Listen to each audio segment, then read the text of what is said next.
So hello guys, कसे आहात तुम्ही? तर आज गाईज आमच्याकडे आत्या आणि आई येणार आहे.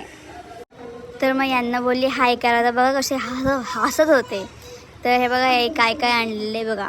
काकडी, आवला, पीठ, मका, शिरोली, लाडू, आईने बघा वांगी, करेली, भेंडी, शिरोली, परत हे पोहे, भेंडी, नंतर मग आईचे लाडू बघा. आईने आणलेले लाडू डब्बाभर. नंतर मग आत्याने पण लाडू आणलेले. वाव, कुठले सांगू, कुरमुऱ्यांचे. मग आत्याने पोळ्या काढून दाखवल्या. नंतर मग आत्याला बोलली आता थँक्यू हाय कर. तर मम्मीशी बोलत होती, परत दाखवलं आत्याला, हे बघ. तर आत्याने हाय केलं गाईस. तर मग आई बोलली थांब मी काहीतरी दाखवते. मग आई बोलली की हे बघ मी मिठाई आणलेत. मी बोलली ओ वाव. आईने आम्हाला खाऊ पण आणलेलं, आत्याने पण आणलेलं आम्हाला कॅडबरी. आईने पण आम्हाला शेंगदाणे वगैरे आणलेले. आणि नंतर मग आत्याला बोलली बाय कर, आईला बोलली बाय कर. आत्या, पप्पा आणि श्लोक गेले डीमार्टला. आम्ही पण चालत जात होतो. पप्पा आम्हाला अर्ध्या रस्त्यामध्ये घ्यायला येणार होते. आणि गाईज व्ह्यू बघा, वाव वाव, खरं भारी वाटत होता व्ह्यू.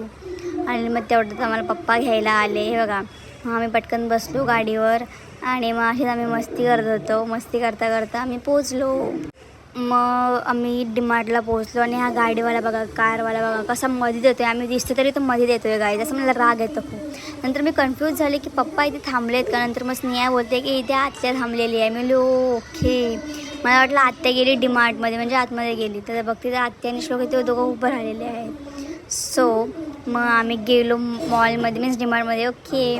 मग बघा आज थर्सडे तरी किती गर्दी आहे गाईज. ओ माय गॉड, मला असं वाटतं सगळ्यांच्या बहिणी आल्या असतील वाटतं. तर मग आज मी फर्स्ट टाईम, आज नाही म्हणजे लाईफमध्ये फर्स्ट टाईम पिशवी पॅकिंग करायला लाईनमध्ये थांबलेली. कारण की मम्मी आणि स्नेहाच असते.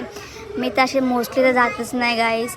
अशी मला कसं तर जात होतं, असं वेगळं मम्मी नव्हती तर गाईज. आणि लाईन बघा किती, ओ माय गॉड. आणि हा डीमार्ट. नंतर मग आत्या गेली चेकिंगला आतमध्ये, मी गेलीच नाही तिकडे. नंतर मग आम्ही गेलो मॉलमध्ये, सॉरी डीमार्टमध्ये. मला मॉल देतो. नंतर मग आमची शॉपिंग वगैरे झाली. नंतर मग आम्ही वरती गेलो असंच राऊंड मारायला. तर हे बघा पप्पा, आत्या आणि स्नेहा आणि आत्या आणि श्लोक आले लिफ्टमध्ये. आणि आम्ही दोघं गेलो वरतून, म्हणजे चालत गेलो, म्हणजे शेड्यूल काय. हे बघा तर गाईज, याला बटन जाता येत नाही. कोणतं फर्स्ट फ्लोअर दा ग्राउंड काय तुला नाही माहिती का? काय माहित नाही मला. तुम्ही घेतली पाठी राहा, पाठी पुढे तर गाईज आमचं म्हणजे वरचं चप्पल वगैरे घेऊन झालं. आत्याला आणि पण घेतलेले आहेत. सो आता उतरते खाली. पप्पा गेली शिडीने आणि मी चाललोय लिफ्टने. सो गाईज आता मी जाऊ घरी.